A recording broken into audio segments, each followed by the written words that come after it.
네, 여러분, 봄 기운이 만연합니다. 이제 점점 우리 가운데 봄이 가까이 와 있음을 느끼게 되는데, 여러분의 삶에 더욱더 주님 주시는 기쁨이 넘쳐나기를 간절히 기도드립니다.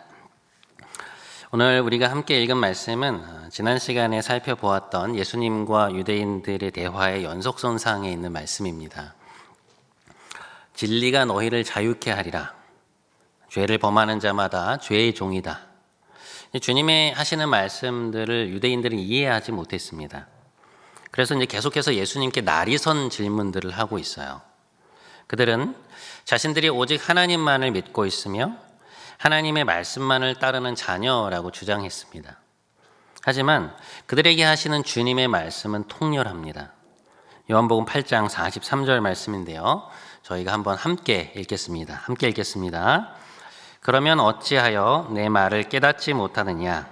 이는 너희가 내 말을 들을 줄을 알지 못함이로다. 영어식 표현이 한국말 번역보다 주님이 좀 말씀하시는 바를 더 와닿게 표현하고 있는데요. 이렇게 얘기하고 있죠. 왜 내 말이 너희에게 명확히 이해되지 않고 있느냐? 왜 그런가? Because you are unable to hear. 그러니까 너희가 지금 내가 말하고 있는 것을 들을 수 없기 때문이다 라고 주님께서 말씀하세요. 자, 오늘의 논의는 이제 바로 여기서부터 시작이 되는데요. 그들은 왜 주님이 하시는 말씀을 들을 수 없었는가? 이것은 비유적인 표현이죠. 왜 듣지를 못했겠어요? 이제 귀로 들었기 때문에 예수님이 하시는 말씀을 귀로 다 들었죠. 그랬기 때문에 그들이 계속해서 질문도 하고 그런 건 아니겠습니까? 근데 주님이 말씀하신 뜻은 그게 아니죠. 내가 지금 돌려 말하지 않고 명확하게 말하고 있는데 너희는 왜 그것을 이해하지 못하느냐라고 말씀하시는 것입니다. 여기서 이제 이해하지 못했다는 표현은 어떻게 우리가 이해할 수 있냐면 왜 내 말을 너희가 받지 못하느냐. 그러니까 왜 그것을 마음으로 받아서 너희 삶을 이끌어가는 원동력으로 삼지 않느냐라는 그러한 말씀입니다. 이 요한복음 8장에 나오는 주님과 유대인들의 대화 속에서 재미있는 게 뭐냐면요. 그럼 주님께서 이런 질문을 던지시잖아요. 그런데 친절하게 답도 주십니다. 그러니까 그들이 도무지 이해를 못하니까 아예 답을 가르쳐 주세요. 자, 그들이 왜 주님의 말씀을 받지 못하는지 그 답을 8장 44절에서 이렇게 말씀하십니다. 진리가 그 속에 없기 때문이다. 너희 속에 지금 진리가 없다는 거예요.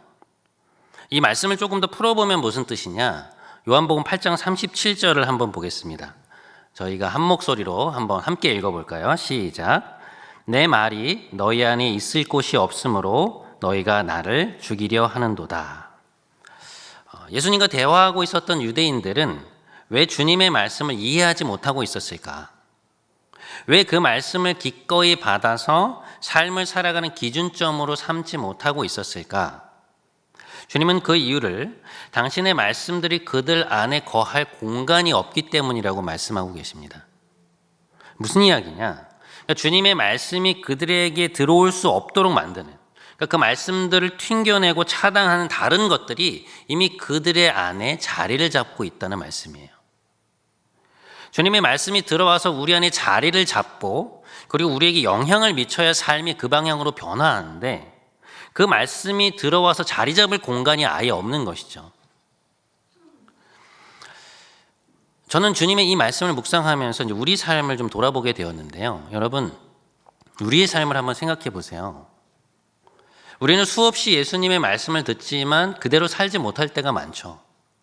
그럴 때 우리는 그것이 나의 연약함 때문이라고 생각합니다. 인간이 죄인이고 내가 연약하지. 어쩔 수 없는 죄인인가 봐라고 대수롭지 않게 여겨요. 그런데 오늘 주님께서 말씀하시는 것이 무엇입니까? 그게 아니라는 거예요.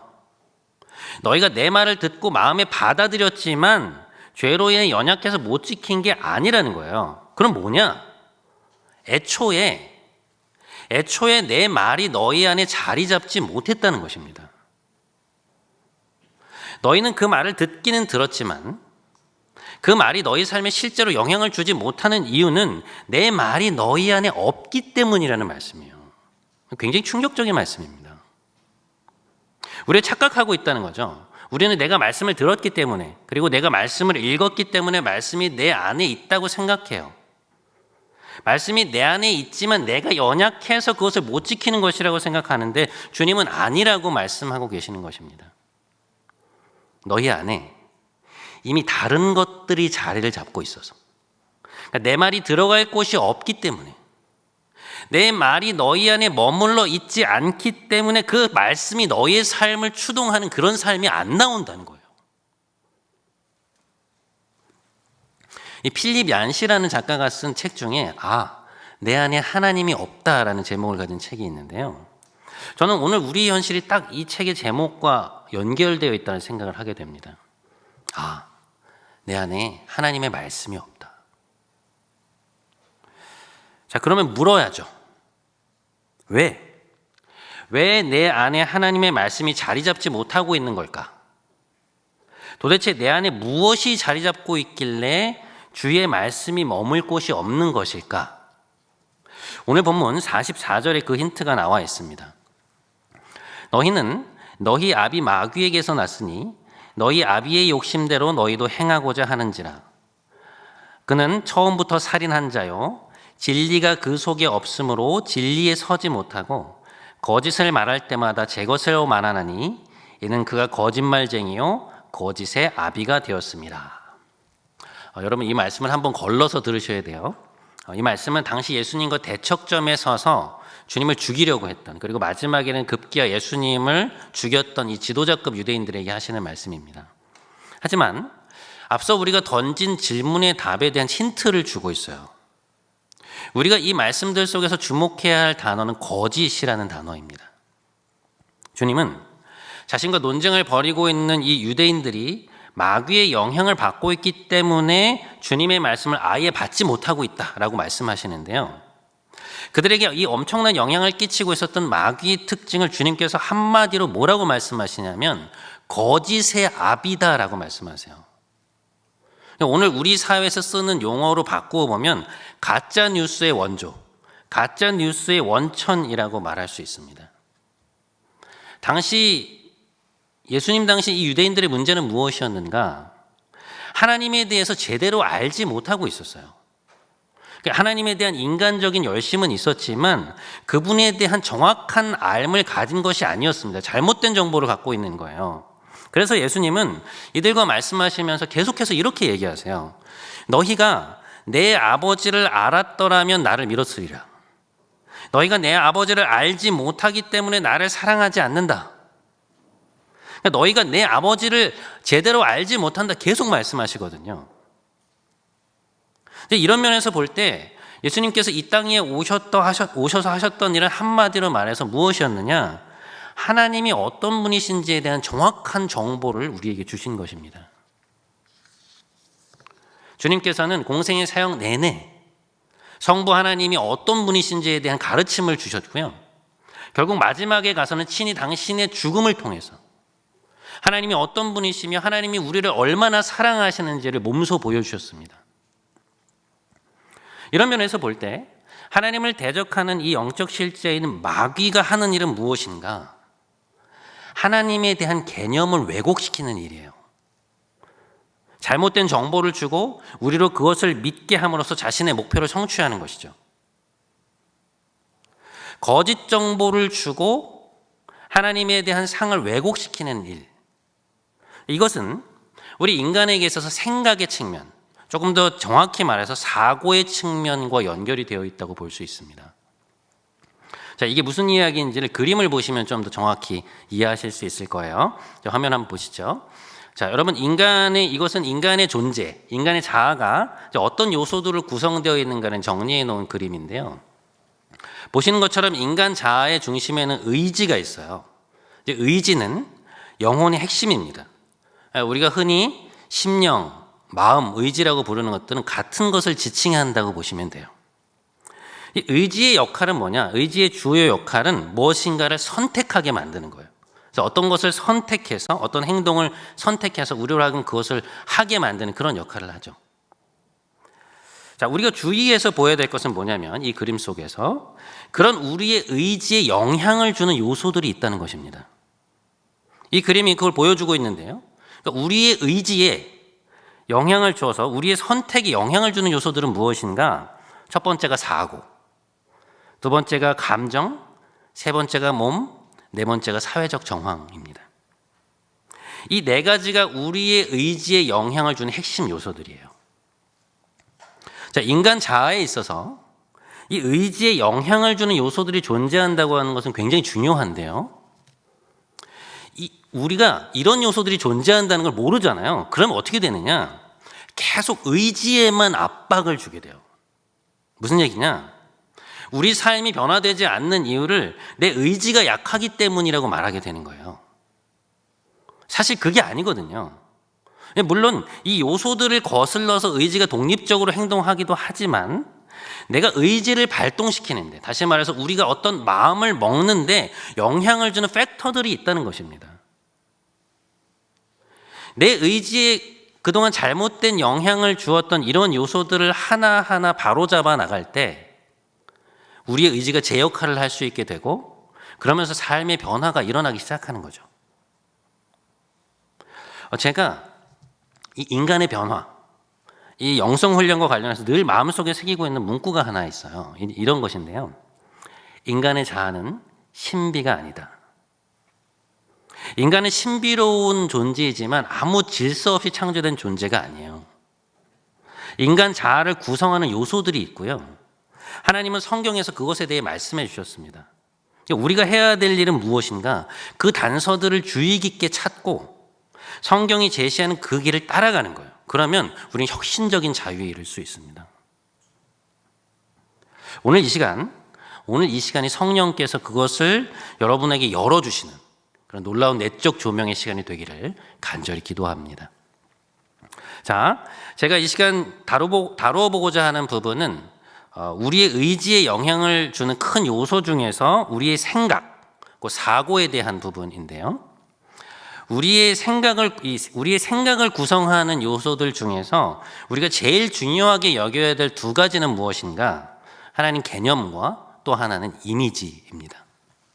이 두 가지가 굉장히 우리의 사고를 구성하고 있는 두 가지 요소인데요. 이 개념과 이미지라고 하는 것은 어떤 것이냐? 그걸 아주 잘 보여주는 것이 창세기 3장이에요. 이제 아담과 하와가 뱀의 유혹에 빠져서 선악과를 따먹는 장면인데요. 여기서 이제 우리가 주목해 보아야 될 부분은 어디냐면, 사탄이 뱀을 통해서 하와에게 어떻게 접근을 해오고 있는지를 좀 주목해 보아야 합니다. 자, 여러분의 이해를 위해서 제가 뱀과 하와의 대화만 따서 좀 구성을 해봤어요. 한번 보시죠. 이 뱀이 어느 날 하와를 유혹하기 위해 찾아옵니다. 아주 작정을 하고 왔어요. 하지만 이제 모르는 척하면서 슬쩍 하와에게 질문을 던집니다. 하나님이 정말 너희에게 동산에 있는 모든 나무의 열매를 먹지 말라고 하셨어? 라고 묻습니다. 자, 그러자 하와가 뱀의 의도를 전혀 짐작하지 못한 채 이렇게 대답하죠. 아니야. 동산에 있는 모든 나무의 열매는 우리가 먹을 수 있지만 중앙에 있는 나무의 열매는 하나님이 너희는 먹지도 말고 만지지도 말라. 그러면 너희가 죽을까 하노라 하셨어. 자, 하와의 대답을 한번 보세요, 여러분. 창세기 2장 17절에 보면 하나님이 뭐라고 말씀하시냐면요. 분명히 이렇게 얘기하세요. 너희가 그 열매를 먹으면 반드시 죽을 것이다. 반드시라는 말씀을 쓰세요. 자, 그런데 하와가 지금 뭐라고 얘기합니까? 죽을지도 모른다고 하셨어. 살짝 수위를 내려요. 자, 이렇게 수위를 살짝 낮춰서 이야기하는 그녀의 내면은 어떤 마음이었을까? 하나님이 두신 이 제안에 대해서 의심이 든 거예요. 이 열매를 먹으면 정말 죽을까? 하나님이 그냥 좀 세게 얘기하신 것 아닐까? 그런데 사탄이 이 의심, 그러니까 하와의 믿음이 균열된 이 부분을 놓치지 않습니다. 정확하게 그 부분을 짚고 들어와요. 뭐라고 하는지 아세요? 이렇게 얘기해요. 너희는 절대로 죽지 않아. 너희가 그것을 먹는 날에는 너희 눈이 밝아져 하나님처럼 되어서 선과 악을 알게 될 줄 하나님이 아신 거야. 자, 여러분, 오늘 주제와 관련해서 이 뱀의 이야기가 중요합니다. 지금 뱀이 하와에게 제시하고 있는 이 하와에 대한 그 하나님에 대한 개념을 보세요. 여러분, 제가 지금 개념이라고 말씀드렸습니다. 지금 하와를 하나님으로부터 떨어뜨려 놓기 위해서 뱀이 하나님을 어떤 분으로 그리고 있습니까? 믿을 수 없는 분으로 이미지화시키고 있어요. 그러니까 거짓말하는 분으로 만들어요. 이 열매를 먹으면 너희는 더 행복해질 거야. 그걸 먹으면 너희가 죽기 때문에 먹지 말라고 하는 게 아니라 너희가 하나님처럼 지혜롭게 될까 봐. 그래서 그게 싫어서 금지해 놓은 거야. 지금 뱀이 하와에게 어떤 생각을 넣고 있는 거예요? 하나님은 믿을 수 없는 분이야. 그러니까 네 행복은 네가 알아서 챙겨야 돼. 이 개념을 하와에게 넣고 있는 것입니다. 여러분, 우리가 이 창세기 3장의 사건의 본질을 정확히 알아야 돼요. 사탄이 여기서 한 일이 뭐예요? 사탄이 하와에게 어떤 물리적 타격을 가한 게 아니에요. 하와를 뭘로 치고 있냐? 개념으로 치고 있습니다. 하나님에 대한 관점을 왜곡해서 제시하는 것이죠. 그분을 정직하지 못한 분으로, 아담과 하와의 행복을 위하지 않는 위선적인 분으로 왜곡시키고 있는 거예요. 하나님은 그런 분이니까 너희 스스로가 너희 행복을 챙겨야 돼. 그냥 이러고 있으면 평생 이렇게 사는 거야. 그런 왜곡된 개념을 하와의 생각 속에 주입하고 있는 거죠. 자, 그렇다면 그 말을 들은 뒤에 하와가 선악과를 따먹는 행동을 했다는 건 뭘 말하는 걸까요, 여러분? 그 왜곡된 하나님에 대한 개념과 이미지를 받아들였다는 거죠. 그리고 그 생각이 하와의 내면에 자리를 잡았다는 거예요. 그리고는 의지에 영향을 준 것이죠. 창세기 3장에 나오는 아담과 하와의 행동 메커니즘 이해가 되시죠? 여러분, 오늘날 우리의 생각 속에 이렇게 하나님에 대한 왜곡된 개념과 이미지가 얼마나 많이 자리 잡고 있는지 몰라요. 오늘 주님이 말씀하신 것처럼 하나님 말씀이 우리 안에 거할, 우리 생각 속에 거할 공간이 없는 이유는 바로 그 때문이에요. 이미 내 안에 자리 잡고 있는 그런 잘못된 개념과 이미지들이 하나님의 말씀이 들어올 때 자꾸만 그걸 튕겨내게 만드는 거예요. 못 들어오게 밀쳐내는 것이죠. 그렇기 때문에 내 사고 속에 이 자리 잡고 있는 잘못된 개념과 이미지를 우리가 잘 분별하고 인식해서 그걸 몰아내지 않으면, 잘못된 정보를 올바른 진리로 대체하지 않으면 우리가 영적으로 건강하게 성장하기가 어렵습니다. 자, 그러면 우리에게 있는 하나님에 대한 잘못된 생각들은 뭐가 있을까요? 이 아담과 하와의 케이스가 사탄이 전형적으로 쓰는 하나님에 대한 왜곡된 개념을 보여주고 있는데요. 그게 뭔가 하면 하나님은 금지 명령을 통해서 우리에게서 좋은 것을 빼앗는 분이라는 개념이에요. 놀랍게도 하나님이 독생자를 보내셔서 우리를 구원하셨다고 믿는다고 고백하는 상당히 많은 그리스도인들의 머릿속에 이 생각이 자리 잡고 있습니다. 좀 더 구체적으로 말해보면 이런 거예요. 하나님은 질투가 많으셔. 그래서 내가 하나님보다 다른 걸 조금만 더 좋아하면 그걸 빼앗아 가시는 분이야. 하나님은 내가 물질이 많아지는 것을 원하지 않으셔. 적당히 가난하게 사는 것을 원하셔. 하나님은 내가 너무 세상적으로 잘 나가는 걸 원하지 않아. 그래서 적당히 안 되게 하시고 나를 고난 속에서 훈련시키실 거야. 이런 생각들을 하는 거예요. 여러분, 이런 개념들이 우리 사고 안에 자리 잡고 있잖아요. 그럼 어떻게 되느냐? 내가 하나님이 아닌 다른 것으로 인해 행복감을 느끼면 마음이 괜히 불안해져요. 하나님이 이걸 빼앗아갈까 두려운 거죠. 내가 즐거워하는 일을 하거나 좋아하는 누군가를 만날 때 내 마음에 거리낌이 있으면 하나님과 함께 하지 않아요. 몰래 혼자 합니다. 내가 정말 아끼고 소중히 여기는 부분들에 있어서 진지하게 하나님의 뜻을 묻거나 기도하지 않아요. 이거 내려놓으라고 하면 어떡하지? 이런 생각이 드는 거예요. 여러분, 하나님에 대한 이런 개념과 이미지를 가진 사람이 과연 하나님 주시는 제약들을 기쁜 마음으로 의지로 선택하고 그분의 다스림 속으로 들어가서 살 수 있을까요? 내 나라를, 내 영역을 자발적으로 내려놓을 수 있을까요?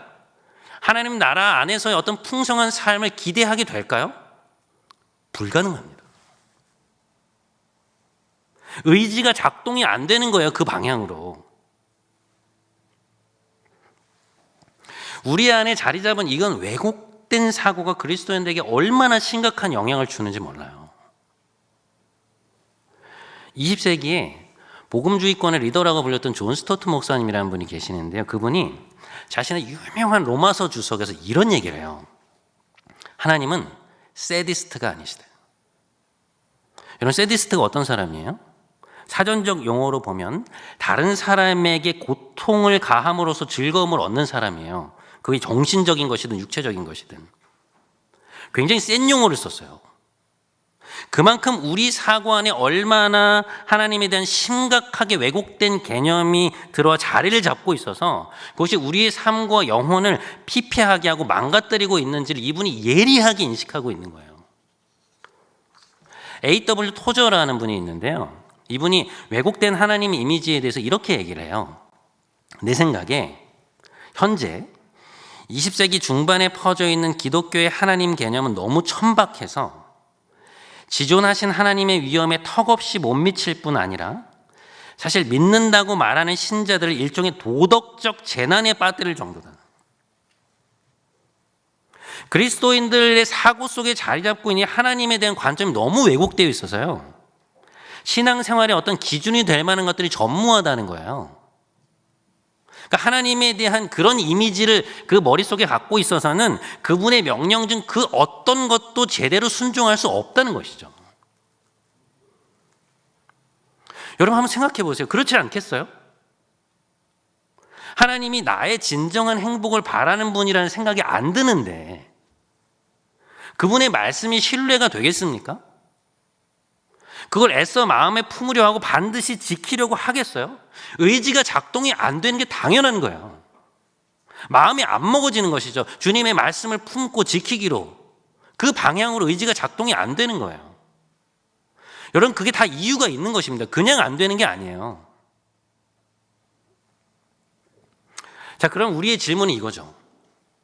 어떻게 해야 될까? 어떻게 해야 우리의 생각, 이 사고라는 측면에 있어서 변화를 꾀함으로써 우리의 의지가 제 역할을 하도록 할 수 있을까? 필수적인 두 가지가 있어요. 첫 번째, 하나님에 대한 올바른 정보를 분별해서 신중하게 취하는 것. 이게 첫 번째고요. 두 번째, 우리의 사고력을 사용해서 그 정보들을 깊이 숙고한 그 결과를 내 마음에 적극적으로 품는 거예요. 생각의 변화를 꾀함에 있어서 여러분, 올바른 정보를 선별해서 취하는 것은 너무너무 중요합니다. 그러니까 내가 얻는 정보들 중에서 무엇을 취해야 하고 무엇을 걸러야 하는지를 잘 분별하고 올바른 개념과 이미지를 신중하게 받아들여야 한다는 거예요. 제가 최근에 독서에 관련된 한 팟캐스트를 듣다가 재미있는 이야기를 들었어요. 근데 그날 초대 손님으로 오신 분이 아주 신뢰할 만하고 실력 있는 번역가로 정평이 나 있는 분이었는데요.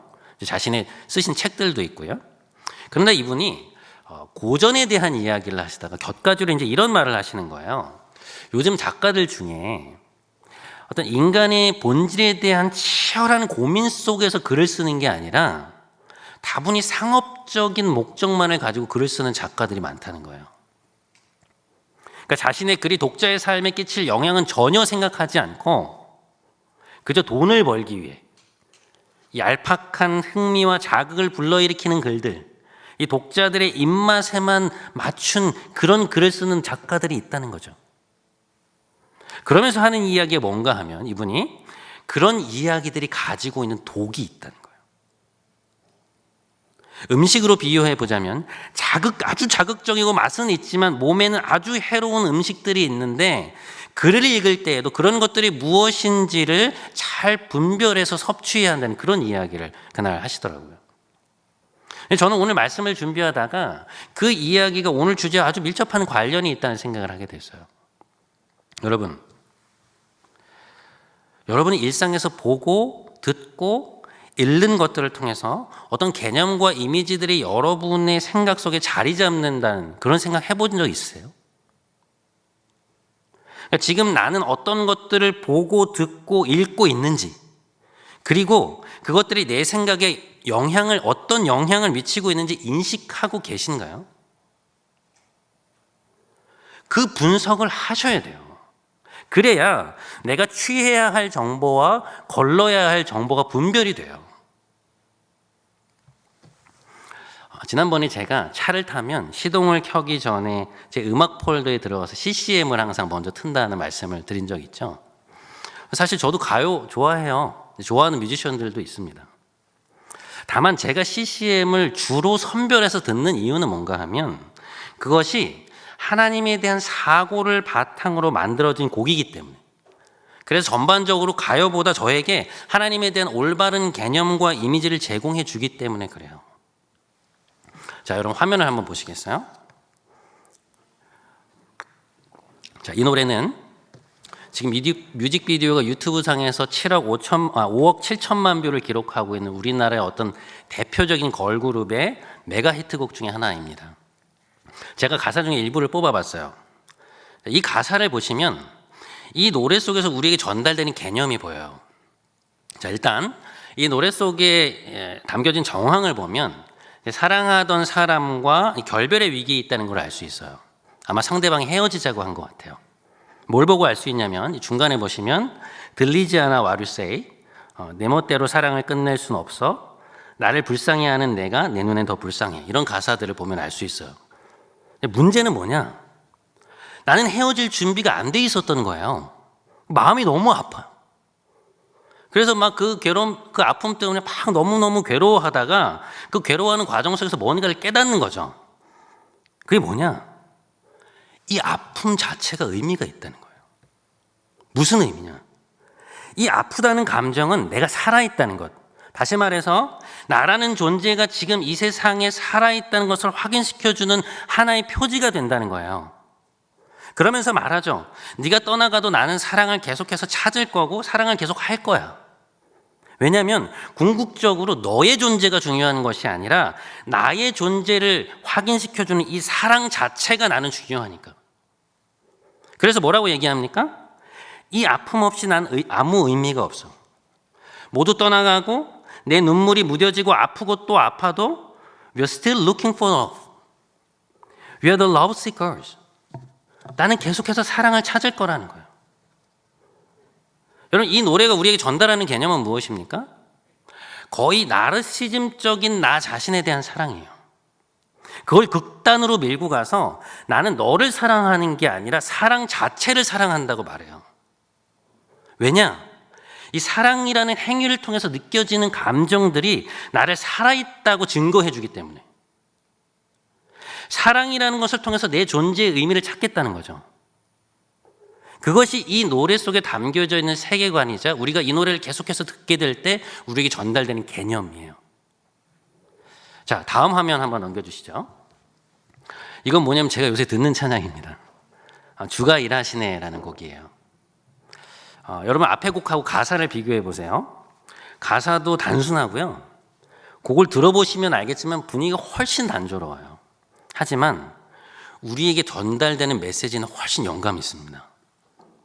내 삶에 날이 저무는 것 같이 뭔가 잘 안 풀리고 있다고 느껴질 때, 지금 내 손에 아무것도 쥐고 있지 못한 것 같은 그런 빈들을 걸어갈 때, 그때가 뭐라고 얘기합니까? 내 인생에서 하나님이 일하시기 시작하는 때라는 거예요. 내 힘으로 뭔가 해보려고 하는데 애쓰는데 잘 되지 않고 여전히 빈손인 것 같은 때, 다른 사람들과의 비교의식이 올라오고 내 삶은 왜 이렇게 힘들지라는 생각이 올라오려는 그런 유혹이 있을 때, 그때 오히려 우리는 고백한다는 거죠. 뭐라고 고백합니까? 여호와 이래. 하나님이 지금 나를 위해 무언가를 준비하고 계신다. 눈에 보이지는 않지만 나의 힘이 빠진 지금이 하나님이 일하시는 때다. 하나님은 분명 내 인생에 선한 것을 준비하고 계신다. 내 영혼에게 선포하는 거예요. 그걸 신뢰하면서 지금 나에게 주어진 이 길을 신실하게 걷는 자에게 주님은 반드시 일하신다는 거죠. 하나님은 어떤 분이시며 지금 이 곤고한 상황을 내가 어떻게 바라봐야 하는지에 대한 아주 적절한 성경적 개념을 전달해 주고 있어요. 여러분, 이 두 곡은요, 하나의 예일 뿐이에요. 하지만 이처럼 우리가 일상에서 보고 듣고 읽는 모든 것이 우리의 사고에 영향을 미칩니다. 그래서 우리가 무엇을 보고 듣고 읽고 거기서 무엇을 취할 것인가가 중요하다는 것. 인간의 삶은 정직합니다. 갈라디아서 6장 7절과 8절 말씀은 결론적으로 이걸 이렇게 표현해 주고 있어요. 스스로 속이지 말라. 사람이 무엇으로 심든지 그대로 거두리라. 육체를 위하여 심는 자는 육체로부터 썩어질 것을 거두고 성령을 위하여 심는 자는 성령으로부터 영생을 거두리라. 아멘. 사랑하는 여러분, 말씀을 정리해 보고자 합니다.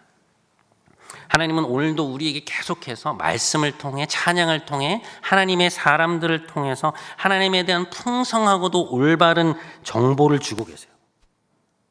우리는 아주 신중하게 하나님에 대한 올바른 개념과 이미지에 창념할 필요가 있습니다. 무엇이 하나님에 대한 올바른 정보인가를 분별하고 그걸 바탕으로 내 안에 자리 잡고 있는 왜곡된 이미지나 개념을 몰아내야 돼요. 생각의 변화에 의도적으로 시간과 에너지를 들여야 하는 것입니다. 그럴 때 놀라운 변화가 우리 삶에 일어나기 시작합니다. 여러분, 비전을 가지세요. 부디 여러분의 사고에 영향을 주는 그런 것들을 신중하게 선택하고 그것으로부터 주어지는 올바른 개념과 이미지를 여러분의 것으로 만들므로써 그리스도 안에서의 바른 사고의 놀라운 능력을 체험하게 되시는 여러분 모두가 되시기를 주님의 이름으로 간절히 축원드립니다.